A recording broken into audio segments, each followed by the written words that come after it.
여러분 안녕하세요. 교자랄 교활못 한나입니다. 학교는 미래의 꿈나무들이 자라고 있는 정원이고요. 교육은 미래에 대한 건강한 투자라고 하죠. 이 시간은 이번 2학기부터 교단에서 학생들을 지도하시는 신임 교수님을 모시고 교통교육의 현장으로 가보겠습니다. 네, 이 시간 함께해 주실 분 모십니다. 인천대학교 허성호 교수님, 안녕하세요. 네, 안녕하세요. 인천대학교의 허성호입니다.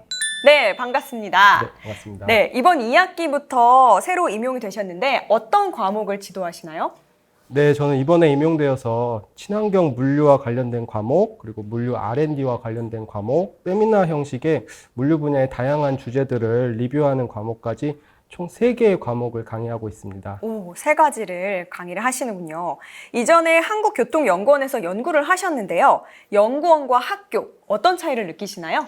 네, 아직 제가 학교에서 업무를 시작한 지 얼마 되지 않아가지고 네. 이제서 조금 차이를 느끼는 수준인데요. 일단은 연구원에서는 좀 더 연구의 실현에 좀 초점이 맞춰져 있었다면 학교에서는 연구 자체에 좀 더 초점이 맞춰져 있는 것 같다는 그런 느낌을 받고 있습니다. 연구원에서는 보통 혼자서 많이 일을 하시는 건가요?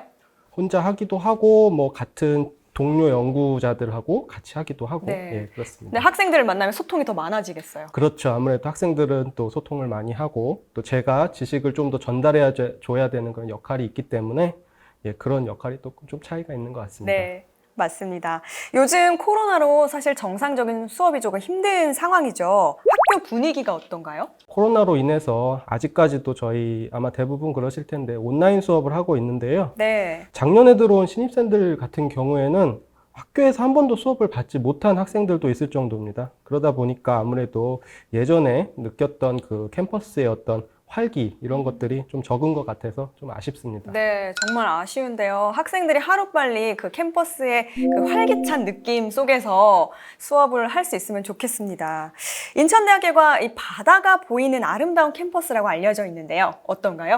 예, 맞습니다. 인천대학교는 송도 신도시에 자리 잡고 있는데요. 네. 특히 바다 바로 옆에 있어가지고 간간히 바람을 타고 바다 냄새가 흘러오기도 하고 또 저녁에 산책을 나가면 노을 지는 바다 풍경을 볼 수 있고 한 아름다운 캠퍼스입니다. 네, 한번 가보고 싶어지네요.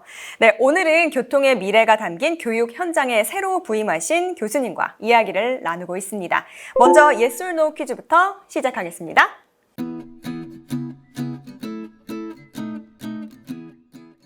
yes or no 퀴즈 첫 번째부터 알아볼까요? 2020년 총 택배 화물 물동량은 30억 개가 넘는다.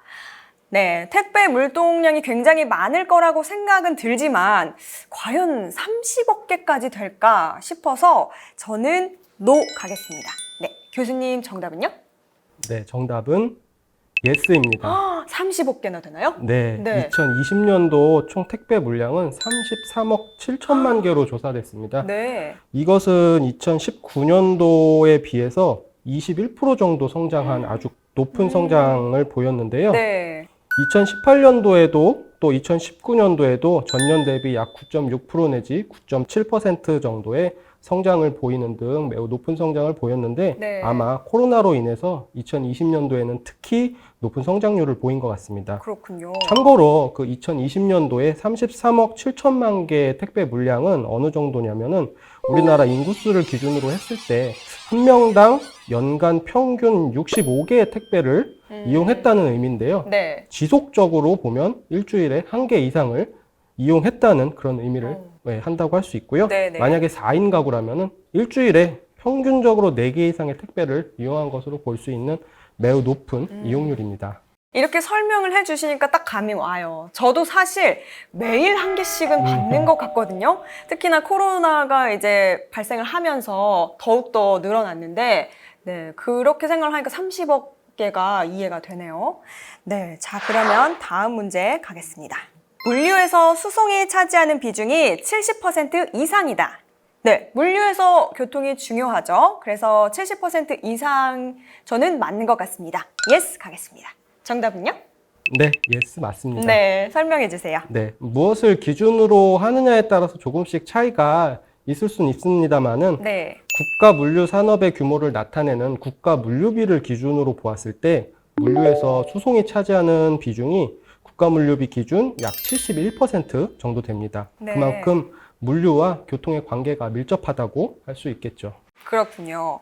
수송은 대부분 화물차로 이루어지는데 화물차로 인한 환경 오염이 심각하다고 해요. 승용차보다 높다면서요? 네, 아무래도 화물차가 대부분 경유차인데다가 네. 또 크기가 큰 만큼 큰 엔진들을 사용하고 있어요. 그렇기 때문에 연료도 많이 소모합니다. 또한 업무에 대부분 사용되기 때문에 이용 거리도 길고요. 그래서 평균적으로 온실가스나 미세먼지 배출량이 승용차보다 많습니다. 네. 그렇다면 이에 대한 대책은 어떻게 되나요? 그래서 이제 정부에서는 화물 트럭을 전기나 수소 트럭으로 전환하기 위해서 많은 노력을 기울이고 있는데요. 네. 예전에는 전기나 수소 화물차 같은 친환경 화물차가 시장에 출시되지 않아서 교체를 하고 싶어도 할 수 없는 상황이었습니다. 다행히 이제 우리나라에서도 몇 년 전부터 소형 전기 트럭이 시판이 되고 있고요. 그리고 현대차에서 세계 최초로 수소 트럭 상용 모델을 출시하고 또 국내에도 출시를 앞두고 있는 것으로 알려져서 화물 트럭의 무공해 전환에 큰 도움이 될 것으로 기대하고 있습니다. 네. 또 정부에서도 이러한 시장의 현황을 반영해가지고 그린 뉴딜의 세부 내용으로 화물 트럭을 친환경으로 전환하는 내용을 포함하는 등 그 의지를 또 보여주고 있습니다. 네. 이런 대책들이 지금 진행이 되고 있군요. 교잘할 교알못. 자, 그렇다면 Yes or No 퀴즈 세 번째 가겠습니다. 교통을 전공하고 물류 분야 연구를 할 수 있다. 이번에는 쉬운 것 같은데요. 교통과 물류는 아주 밀접하다고 얘기를 하셨잖아요. 그래서 저는 yes 가겠습니다. 정답은요? 네, 맞습니다. Yes입니다. 네. 일단 저부터도 교통을 전공하였고요. 저희 대학원에도 뭐 해운이라든지 산업공학이라든지 이런 전공뿐만 아니라 교통을 전공한 교수님들께서도 여러 분 계십니다. 네. 교통과 밀접한 분야인 만큼 계획이나 또 운영 측면에서 많은 역할을 할 수 있는 분야가 교통인 것 같습니다. 그렇군요. 물류는 교통을 비롯한 다양한 분야가 함께하는 종합적인 산업인 것 같은데요. 맞나요? 네, 물류는 운송을 비롯해서 포장, 보관, 하역, 정보, 그리고 부가가치를 창출하는 중간 가공 등 모두 포함한 복합적인 분야입니다. 따라서 다양한 분야의 학문들이 물건을 제때에 잘 전달될 수 있도록 하기 위해 복합적으로 연구를 하고 있습니다. 알림 설정까지 해주세요. 네, 이렇게 해서 허 교수님이 담당하고 있는 과목인 물류에 대해서 Yes or No를 통해서 자세히 알아봤습니다.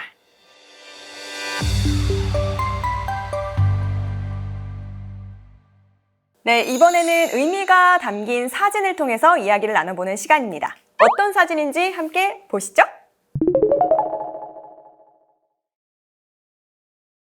오, 하얀색 큰 트럭이 사진에 나와 있는데요. 설명 좀 해주세요. 네, 이 사진은 현대자동차 그룹에서 출시 예정인 수소 트럭의 사진인데요. 오. 여러 자동차 제작사들에서 수소 트럭의 출시를 발표하고 있습니다. 그런 만큼 트럭이 대기 오염의 주범이라는 불명예를 벗을 날이 곧 오리라는 희망을 보여준다고 할 수 있을 것 같습니다. 네, 외형도 굉장히 멋있는데요. 수소 트럭이 하루빨리 상용화가 돼서 좀 더 깨끗하고 푸른 하늘을 만나볼 수 있으면 좋겠습니다. 네, 4차 산업혁명과 더불어서 물류 산업이 급변하고 있는 것으로 알고 있는데 어떻게 변화하고 있나요? 네, 4차 산업혁명과 함께 물류도 많이 변하고 있는데요. 화물의 분류나 보관, 그리고 많은 부분에서 자동화가 이루어지고 있습니다. 4차 산업혁명의 핵심이라고 할 수 있는 디지털 트랜스포메이션에 대한 노력도 많은 물류 기업들 또 그 안에 많은 분야에서 이루어지고 있습니다. 네, 교통과 물류를 연결하거나 융합하는 노력이 활발하게 이루어지면서 전망도 밝은 것 같은데요. 이 분야에 관심 있는 분들은 어떻게 준비를 하고 참여를 하면 좋을까요? 네, 물류라는 분야가 워낙 넓은 영역을 포함하다 보니까 일단은 물류에 대한 전반적인 이해가 필요할 것 같습니다. 네. 물류라는 산업의 목적이 무엇이고 또 추구하는 가치가 무엇인지 파악하고 나면 본인이 연구하고 공부한 분야를 활용할 수 있는 부분을 반드시 찾을 수 있을 거라고 생각합니다. 네. 교수님 앞으로 이제 학생들을 지도를 하실 거고 또 계속해서 연구를 하실 것 같은데 계획을 좀 말씀해 주시겠어요? 네, 제가 아직 시작한 지 얼마 되지 않아서 현재 지도 학생은 없습니다만은 앞으로 저는 새로운 지식을 찾고 또 습득하는 능력을 키워줄 수 있도록 지도하고 싶습니다. 또한 친환경 화물 운송 분야나 4차 산업혁명과 관련된 물류 분야에서도 계속 연구를 하고 싶습니다. 네. 네, 더 나은 우리나라의 물류 분야를 위해서 힘써주셔서 감사드리고요. 또 앞으로 함께 학생들과 할 시간들도 응원하겠습니다. 고맙습니다. 이 시간은 이번 학기부터 새롭게 교단에 서서 미래의 교통 꿈나무들을 지도하시는 신임 교수님의 각오와 계획을 들어봤습니다. 오늘 함께 해주신 허성훈 교수님 고맙습니다. 고맙습니다. 오늘 준비한 소식은 여기까지입니다. 오늘 영상이 마음에 드셨다면 구독과 좋아요, 알림 설정까지 해주세요. 네, 다음 시간에 다시 만나요. 안녕! 안녕!